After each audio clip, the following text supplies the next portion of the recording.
அல்லாஹு அல்லாஹு. கல்பிலிருந்து வரணும், ரூஹிலிருந்து வரணும். அல்லாஹ் கல்பால கூப்பிட அல்லாஹ், ரூஹால கூப்பிட அல்லாஹ்.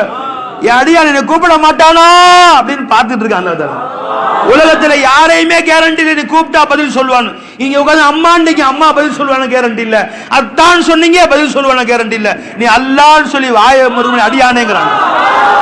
வாய் மோடுறதுக்கு முன்னாடி அடியா கூப்பிட்டியா என்னைய?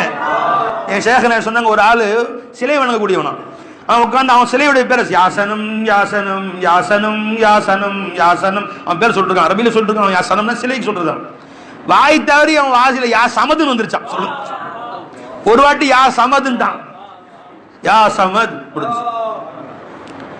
லப்பைக் கண்டால நான் வந்து அடியானே என்ன வேணும் உனக்கு? வாய் தவறி சொன்னா அல்லாஹ் ஒரு பத் சமதுன்னா அடியானே நான் வந்து என்ன வேணும்? அல்லாஹ் அரவணைச்சுக்கிட்டான். அவனுக்கு அல்லாஹ் இஸ்லாத்தை கொடுத்து பெரிய இறை நேசரா அல்லாஹ் ஆக்கிட்டான்.